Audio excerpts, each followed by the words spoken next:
Welcome back into the Sports Source, this segment of our show, brought to you by Madisonville Marine. So what does it mean to be in business for 40 years? It means you've got great word-of-mouth advertising. It means you've got a lot of repeat customers. It means you're Madisonville Marine. So make them your first visit. They've been around for 40 years because they do right by their customers. There aren't a lot of people of any business that can say they've been around 40 years. Madisonville Marine is one. If you're in the market for a boat, that's the place to go. All right, rejoined by Mark Pankratz here. I want to throw 4 rapid-fire hoops questions at you. I didn't anticipate all this stuff kind of coming up in this week, but here they are. First of all, Kevin Stallings left Vanderbilt. They go out and hire Valparaiso's Bryce Drew. He's won as a head coach the last 5 years, he's won the Horizon League, your old conference, 4 out of the last 5 years. How big of a step up is that for Vanderbilt, or is it? Well, I think Stallings is a really good coach, and I think Bryce Drew's a really good coach.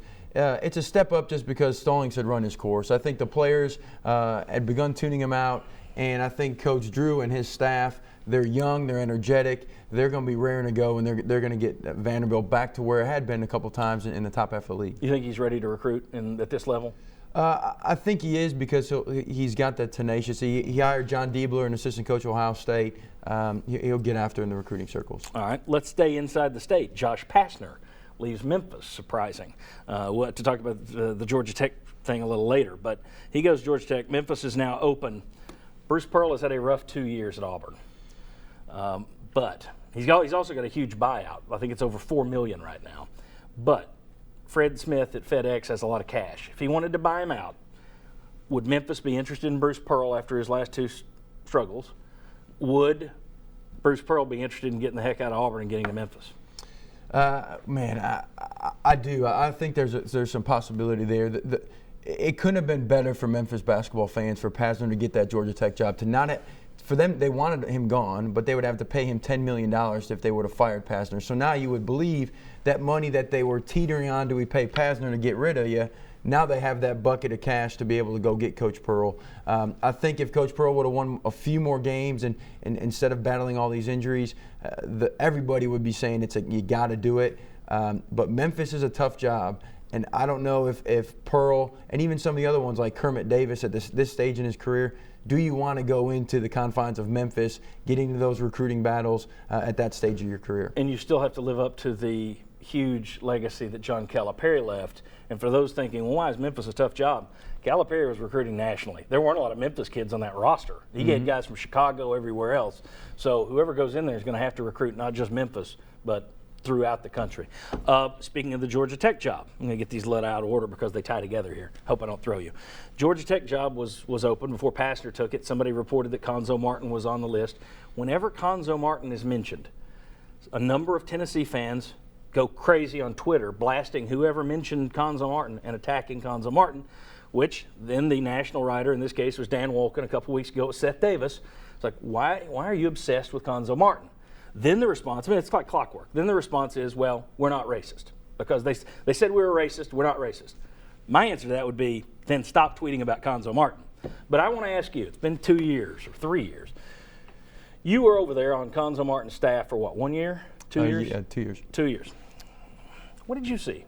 Were there any issues of race that came up? Well, first and foremost, people didn't like Konso Martin because he wasn't Bruce Pearl. That's first and foremost. Yes. His style of play was hard to watch. He wasn't outgoing to the fan base. So that's first and foremost. And I think he was battling from behind. And then ultimately at the end of it, there were some racial phone calls, some racial messages, some racial emails that were sent to him. And it's fact. And so then all of a sudden, Coach Martin and his personality being closed off, he just tightened the circles that much more, and the marriage just wasn't working out. Right. It became tighter, and he, at the end of it, was, look, hey, forget the fan base. The rally cry in the locker room was, forget all them. It's only us that believe in us. And they turn around and have a Sweet 16 run, which was perfect timing for him to then get out of Dodge. And so now Tennessee fans are leaving, well, maybe this guy was good, and gosh, we hope he's not good because now we let a good one get away. And so the racial thing was reality. It comes up. It's a small amount of fan base, very small, but it was a reality. And that was just closed Coach Martin off even more. Okay. Last one. Tyler Summitt lost a job at Louisiana Tech this week. Everybody knows the story. I'm not going to get into that stuff because we all have skeletons. But I wondered when he was hired, you're hiring a 23-year-old man to spend his day and night in a locker room with half-dressed women who are basically the exact same age as him.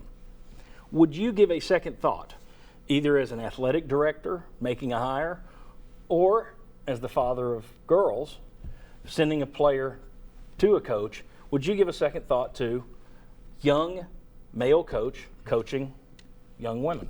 Well, man, it was a shocking result. I mean, sin is powerful, and for that to happen, knowing Tyler Summitt and going through any interviews, there's people all around the athletic department that would be the last person who you think would have some fall like he had. Would it go into your mind? Absolutely. I mean, a young guy, but when you go through the interview process and you see Tyler, I would have been completely okay with hiring him. But there are some situations that a younger individual, you would believe, just hasn't had the experience and having to deal with it than somebody who's in their 40s.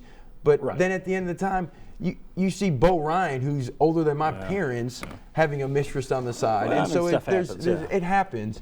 But I'm still shocked about the whole situation. Yeah, I just, if it were me and I'm making hires in this day and age, I would take it into consideration whether or not I'm hiring someone of the same sex to coach my players. And even then you run into instances like you had with Pokey Chapman at LSU. So there's no perfect way, but I would think twice about it. In terms of Tyler Summitt, I wish him the best. I know what I was like at 23. So anybody out there who's throwing stones, just put them down.